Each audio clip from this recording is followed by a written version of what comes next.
दोस्तों नमस्कार। अभी मैं इस समय बनारस पहुंच गया हूं। बिहार का हमने दौरा किया, चुनावी जो है सर्वेक्षण और रिपोर्ट करते हुए अब बनारस की धरती पर हैं। और बनारस वैसे भी जानते हैं आप, जो है प्रधानमंत्री नरेंद्र मोदी का चुनाव क्षेत्र है, वो नामांकन कर चुके हैं। लेकिन इसी धरती पर 10 साल उनको जो है इसका प्रतिनिधित्व करते हो गया है। तमाम ऐसे सवाल और समस्याएं हैं जिनको उन्होंने नज़रअंदाज किया और कुछ ऊपरी रंग रोगन के जरिए यहाँ विकास के अपने नारे को चिन्हित करने की कोशिश की या उसका जो है प्रचार प्रसार किया।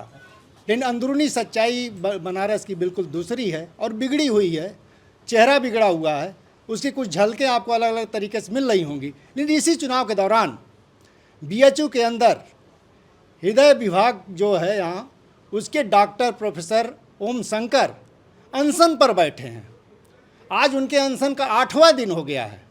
प्रधानमंत्री आते हैं, अपना नामांकन करते हैं और चले जाते हैं। जिला प्रशासन से लेके राज्य से लेके केंद्र तक अभी तक उनकी किसी ने सुध नहीं ली है। क्या मसला है, क्यों अनशन बैठे हैं और क्यों इस तरह से सरकार नज़रअंदाज कर रही है, ये सब जानने के लिए सीधे ओम शंकर जी से बात करते हैं। डॉक्टर साहब, 8वां दिन है आपका, तो सबसे पहले ये बताइए क्या क्या मांगे हैं, क्या मुद्दे हैं, क्यों अनशन पे आपको बैठना पड़ा? सबसे पहले हमारी जो मांगे हैं उसको हम 3 हिस्सों में बांटते हैं। जी पहली जो मांगे हैं वो पूरे देश के लिए है। जी दूसरा जो है बनारस हिंदू यूनिवर्सिटी के लिए है। और तीसरी जो मांगे हैं जहाँ मैं चिकित्सक हूँ, यानी चिकित्सा विज्ञान संस्थान जो है हमारा इंस्टीट्यूट ऑफ मेडिकल साइंस, उसके लिए है। जी अब पूरे देश के लिए क्या मांगे हैं और हम लोग की पृष्ठभूमि क्या है, हमारा इतिहास क्या है, उसको 2 मिनट में मैं बताना चाहूँगा। हम लोग की पूरी लड़ाई पिछले 1.5 दशक से इस देश में स्वास्थ्य और शिक्षा के मौलिक अधिकार इस देश के हर नागरिक को मिले, ये हमारी लड़ाई है। दूसरी इसमें ये लड़ाई है कि स्वास्थ्य और शिक्षा के अधिकार जो है ये नारों में नहीं उपलब्ध हो, ये वास्तविकता में उपलब्ध हो। नारों में उपलब्ध का क्या मतलब है? जैसे अगर हम शिक्षा के अधिकार की बात करें तो 14 साल के बच्चे तक को आपको शिक्षा दे रहे हैं, तो 14 साल के बच्चा जो है 10th या 12th पढ़ के एक नौकर ही बन सकता है ना, कहीं जाके झाड़ू पोछा लगाएगा।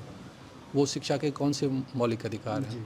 शिक्षा के मौलिक अधिकार का मतलब होता है कि इस देश के जो युवा हैं, जो अगर उनको जब तक शिक्षा नहीं मिली है तो वो कोयले के समान है, और शिक्षा मिलने के बाद अगर वो हीरे के समान हो जाए तब इसका मतलब होगा कि स्वास्थ्य शिक्षा के मौलिक अधिकार उनको प्राप्त हुआ। यानी कहने का मतलब होता है कि क्वालिटी एजुकेशन ये मिलना चाहिए, और क्वालिटी एजुकेशन जब तक इम्प्रूव नहीं होगा तब तक उसका कोई मतलब नहीं होगा, और टेक्निकल एजुकेशन नहीं होगा तब तक इस टेक्निकल युग में उनका कोई महत्व नहीं होगा। यानी समसामयिक विकास अगर मतलब ऐसा डिस्ट्रीब्यूटिव डेवलपमेंट हो जिसमें कि इस देश के ज़्यादातर लोग विकसित हों और विकास कुछ लोगों की पपोती न बन जाए, जैसे इंक्लूसिव डेवलपमेंट। जैसे 2 तरह के डेवलपमेंट हैं मॉडल जो पूरी दुनिया में चलता है। एक है मानववादी विकास और दूसरा है पूंजीवादी विकास। पूंजीवादी में भी क्रोनी कैपिटलिस्टिक विकास जो है वो एक अलग लेवल की जो वो बदमाशी है या बेईमानी है। पूंजीवादी विकास में कुछ लोग विकसित होते हैं और ऐसा माना जाता है उससे सब लोग विकसित होंगे, जो पूरी दुनिया में फेल हो चुका है और हर जगह ये मॉडल फ्लॉप है। लेकिन हमारे देश में यही अंग्रेज़ों वाली पूंजीवादी विकास के जो मॉडल, ट्रिकल डाउन थ्योरी और बिल्ड फ्रॉम अबव जिसको कहते हैं, उस जो पूंजीवादी सिद्धांत है उसको हम अंग्रेज़ों के समय में जो फेल हो चुका, जब हमारा देश अंग्रेज़ों में गुलाम था, उसको आज हम फॉलो कर रहे हैं।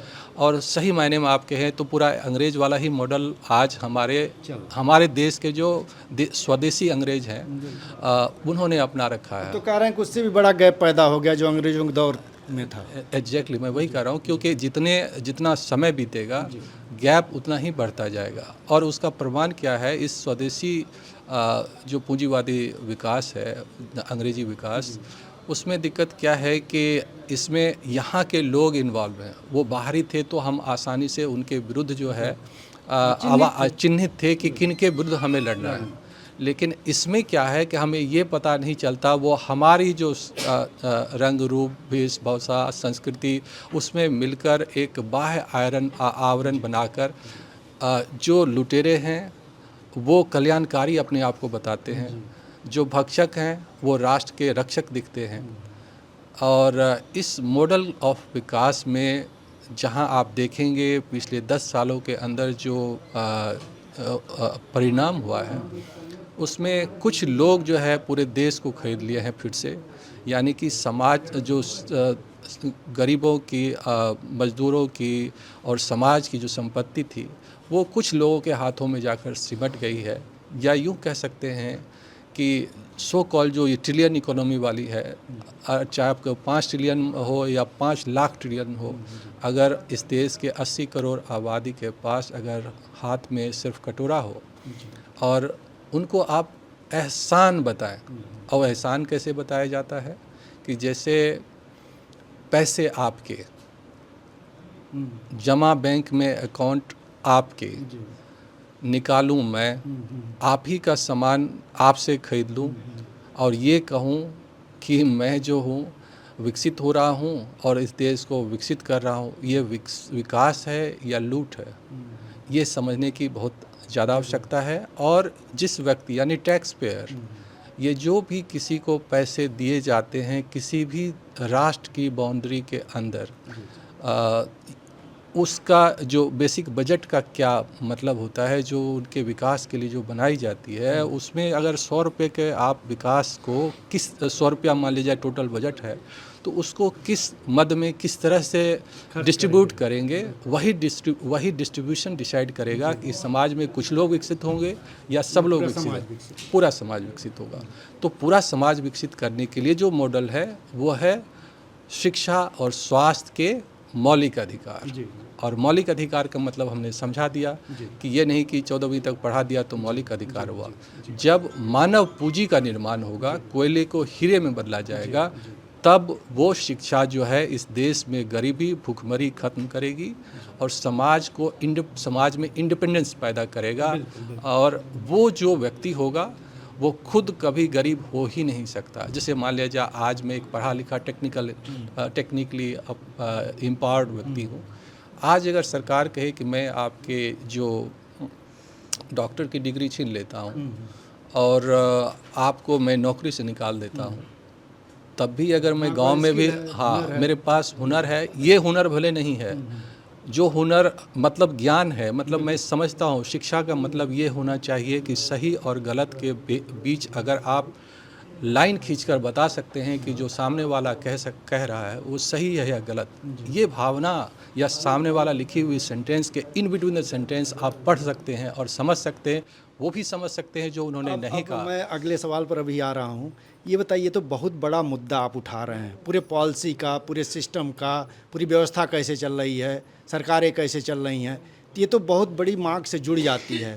तो आपको जो है लगा कि अनशन करके इसमें कैसे कितना आप जो है उसको असर कर पाएंगे? मैं बहुत बता रहा हूँ, क्योंकि ये जो समय है ये चुनाव का मौसम है और यहाँ पक्ष और विपक्ष दोनों ही हमसे वोट मांगने आ रहे हैं और हमको निर्धारित करना है कि कौन हमारे लिए सही प्रतिनिधि है। अगर हम सही प्रतिनिधि का चुनाव अगर नहीं करेंगे तो आगे भी हमारा वैसा ही शोषण होगा, हम वैसे ही कटोरे लेके घूमेंगे और ऊपर से गालियां भी खाएंगे कि तुम तो वो लाभार्थी हो। तो ऐसी हमारा पैसा 100 रुपया 90 रुपया उसमें आपने खाया, 10 रुपया मुझे दिया और मुझे गाली दिया कि मैंने तुमको पैसा दिया, मैंने एहसान किया। ये नहीं बताता कि मैंने आपसे पैसा लिया, आपको पैसा आपका ही दिया वापस 10 रुपया 100 में, ये एहसान है आपके ऊपर। जनता ने जबकि एहसान किया अगर उसने, जी हाँ, 90% 90 रुपये 100 में आपको एहसान किया, आप लाभार्थी हैं, जनता लाभार्थी नहीं है। ये पहली चीज़ है जो समझने की है। और विकास का जो दूसरा जो आंदोलन है वो है स्वास्थ्य की क्रांति जो लगातार हम लोग 1.5 दशकों से खड़े किए हैं और 4 बार आमरण, ये चौथा आमरण अनशन है जिस पर मैं बैठा हूँ। पहली बार 15 दिन के लिए किया था। इसी विश्वविद्यालय में 14 महीने सस्पेंड रहा था, अपने घर में नज़रबंद भी रहा था, जैसे कि मैं स्वास्थ्य के अधिकार मांगना, शिक्षा के अधिकार मांगना, कोई आतंकवादी घटना हो ऐसा, उस तरह से भी ट्रीटमेंट हुआ और उन सब लड़ाइयों को लड़ा। फिर 2 बार और आंदोलन किया। एक समय ऐसा भी आया जब सरकार इस बिंदु पर, यानी नीति आयोग में कमेटी बनी, जब स्वास्थ्य को जो है के मौलिक अधिकार को लागू करने के लिए उन्होंने जो कमेटी थी, हाई पावर कमेटी, उन्होंने रिकमेंड भी किया, लेकिन सरकार अल्टीमेटली फिर उस पर गई नहीं। और सरकार अगर निरंतर देखे अपने बजटों में तो शिक्षा और स्वास्थ्य के बजट को घटाते रहे। तो इसलिए जो हमारी मांगे थी कि जो भी टैक्स पेयर के पैसे हैं जो आप कलेक्ट करते हो एनुअली, उसमें से 10% खर्च शिक्षा के क्षेत्र में करें और 10% स्वास्थ्य के क्षेत्र में करें। इंफ्रास्ट्रक्चर बिल्डअप, टीचर, टेक्नोलॉजी, हर चीज़ के क्षेत्र में। और ये इसलिए ज़रूरी है कि एक स्वस्थ शरीर के अंदर ही स्वस्थ ज्ञान या स्वस्थ मन हो सकता है, और शरीर स्वस्थ रहेगा उसके लिए स्वास्थ्य के मौलिक अधिकार चाहिए। स्वास्थ्य के मौलिक अधिकार का क्या मतलब हुआ कि चाहे वो गरीब का बच्चा हो या अमीर का बच्चा, चाहे गरीब आदमी हो या अमीर आदमी, जब वो अस्पताल में जाए तो उसको 1 पैसे भी इलाज में खर्च नहीं हो। और ऐसा जब हो जाएगा तो समाज में गरीबी मिटेगी। ये कैसे, उसको भी मैं समझाता हूँ। क्या है कि हमारे समाज में 90 से 95% लोग अपने जीवन भर अगर मेहनत करते हैं तो उनकी पूरी बचत अगर आप देखें तो ज़्यादा से ज़्यादा 5 करोड़ होगी। मतलब मैक्सिमम मैं बता रहा हूँ, 90 से 95% आबादी की। अब सवाल ये है कि जो 90 से 95% बचत पहुंचाने में उनकी उम्र सीमा 50 से 60 के बीच में पहुंच जाती है। उस समय कई और समस्याएं साथ में खड़ी होती, जैसे बिटिया है तो उसकी शादी करनी है, बेटे हैं तो वो पढ़ लिख लिए हैं, रोज़गार तो है, नौकरी तो है नहीं, किसी रोज़गार में देना है तो फिर उसके लिए पैसे की ज़रूरत है। और उसी समय आपको चपेट में लेता है बीमारियाँ जो है वो सबको होती है। इसलिए होती है क्योंकि ज़िंदगी शुरुआत की सच्चाई है और मौत अंत की सच्चाई। हर व्यक्ति को इस फेज़ से होकर गुजरना है, और गुजरने की प्रक्रिया में जब हम बीमार होते हैं तो हमारे पास 2 ही रास्ते होते हैं, एक सरकारी अस्पताल, दूसरा प्राइवेट हॉस्पिटल। जो बताया कि कुछ लोगों के विकास वाला जो मॉडल है, उस मॉडल में लोग प्राइवेटाइजेशन, सब चीज़ के प्राइवेट ओनरशिप, उसको बढ़ावा देता है। और जो दूसरा तरह का मानववादी विकास है उसमें सरकार की जिम्मेदारियां फिक्स की जाती है इन चीज़ों के लिए। हमारा मिक्स मॉडल कहलाता है, लेकिन पता नहीं कितना मिक्स में किसका क्या परसेंटेज है, ये तो और परसेंटेज तो और भी सब चीज़ बिक रही है। तो उसी क्षेत्र में ये BHU भी बिकने जा रहा है। ये मैं आपको बहुत कड़वी सच्चाई बता रहा हूँ। जी, तो कैसे, क्या बताएंगे कुछ?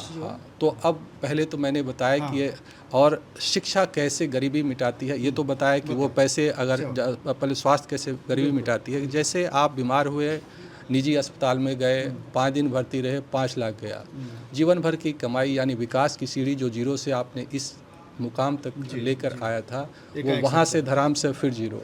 हो सकता है नकारात्मक भी हो जाए, लेकिन वो पूरे आप पीछे, यानी कि आपका विकास जो है फिसला फिसली विकास है, जिसमें आप उसी जगह फिसलते रहते हैं, आप ऊपर नहीं चढ़ पाते। लेकिन अगर इसको स्वास्थ्य के मौलिक अधिकार, यानी आपको वही 5 लाख या 10 लाख या 20 लाख जो भी आपके इलाज में खर्च हो, ये सरकार इसकी जिम्मेदारी वहन कर ले। सरकार नहीं, मतलब आपके टैक्स पेयर को, आपके लिए, आप टैक्स पेयर्स को, यानी टैक्स पेयर सब है। एक और बहुत बड़ा जुमला है कि टैक्स पेयर कुछ करोड़ है, लगता है लेकिन इनकम टैक्स ही टैक्स पेयर नहीं है। हर वो आदमी कोई भी सामान बेचता या खरीदता है वो टैक्स देता है। वो हर व्यक्ति इस देश का टैक्स पेयर है।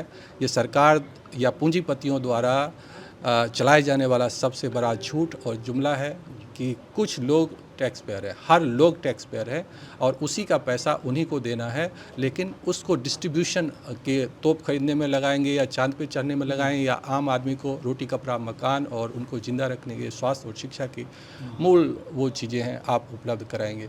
तो यही लड़ाई जो है लंबे समय से जारी है और दुख की बात है कि इस चुनाव में सब मुद्दा है सिवाय इस दोनों के छोड़ के। अगर वो सकारात्मक कदम नहीं उठाते हैं, क्योंकि ये मैं कुछ ऐसा कहने के लिए कह ही नहीं रहा हूँ। जैसे आज चुनाव चल रहा है तो मैं समझदार हूँ कि आप इसके वादे सिर्फ कर सकते हैं कि मेरे लिए अब अगले 5 साल में स्वास्थ्य और शिक्षा के मौलिक अधिकार मुख्य बिंदु होंगे जिस पर मैं कार्य करूँगा। ये आप आसानी से कर सकते हैं, चाहे पक्ष का हो या विपक्ष का हो। दूसरे जो है बनारस हिंदू यूनिवर्सिटी में खुलेआम फैले भ्रष्टाचार, तो 2 मिनट का ये तो क्रिमिनल ऑफेंस है। इसको आप तुरंत एक आदेश से 5 मिनट में खत्म कर सकते हैं। ये बनारस हिंदू यूनिवर्सिटी या अन्य संस्थानों का निजीकरण घोर अपराध है। संस्थाओं को मजबूत किया जाना चाहिए। इसके लिए आम जनता को जागरूक कर रहा हूँ। अगर वो समझ गए कि और समझा भी रहा हूँ कि आपको वोट इसी मुद्दों पर देना चाहिए, आपको अपने संस्थाओं को बचाना चाहिए, क्योंकि यही आपके परिवार के, आपके बच्चों के भविष्य के लिए सबसे ज़्यादा जरूरी है। और विकास का मतलब होता है डिस्ट्रीब्यूटिव ग्रोथ, ना कि कुछ पूंजीपतियों का या कैपिटलिस्टिक क्रोनी कैपिटलिस्टिक और नेता का जो गठबंधन वाला विकास, जिसमें कुछ लोगों का विकास हो और ज़्यादातर लोगों के हाथ में कटोरा हो। जी, तो बहुत बहुत शुक्रिया जनचौक से बात करने के लिए। तो आप देख रहे हैं जो काम इस देश के अंदर नागरिकों को, समाज सेवियों को, एक्टिविस्टों को या राजनीतिक पार्टी से जुड़े नेताओं को करना चाहिए था, उस कार्यभार को डॉक्टर ओम शंकर ने अपने हाथ में लिया है। ये चिकित्सक के रूप में या प्रोफेसर के रूप में मरीजों की सेवा तो कर ही रहे हैं, देखभाल कर ही रहे हैं, उनकी बीमारियां दूर कर ही रहे हैं, समाज की जो बीमारी है उसको भी चिन्हित कर रहे हैं और समाज के चिकित्सक के तौर पर उस भूमिका में खड़े हो गए हैं। जबकि चुनाव का मौका है और इनको लगता है कि मौका बहुत ही बेहतर है, कारगर है, इसमें हस्तक्षेप करना चाहिए और उसी नज़रिए से अनशन कर रहे थे। बात बहुत दूर तक लग जाएगी। जी, डॉक्टर होने के नाते जो है ना, बीमारी को पहचानना मेरी एक गलत आदत बन गई है। जी। और सामाजिक बीमारियों को भी इसलिए मैं पहचान पा रहा हूँ, चूँकि डॉक्टर होने की वजह से इलाज करने की भी एक गलत आदत पड़ गई है। इसलिए सही समय पर इलाज भी कर रहा हूँ कि हमारा समाज इमरजेंसी और वेंटिलेटर पर ना चला जाए। बस शर्त यही कि इस इलाज में इनको ये अकेले नहीं, समाज के नागरिकों का भी साथ देना होगा, यही कहा जा सकता है। बहरहाल जो समर्थन और सपोर्ट मिल रहा है उसे कहा जा सकता है कि जिस दिशा में डॉक्टर ओम शंकर सोच रहे हैं वो आगे बढ़ रही है और उसमें भरपूर सहयोग इनको मिल रहा है। बहरहाल BHU से जनचौक के लिए मैं महेंद्र मिश्र।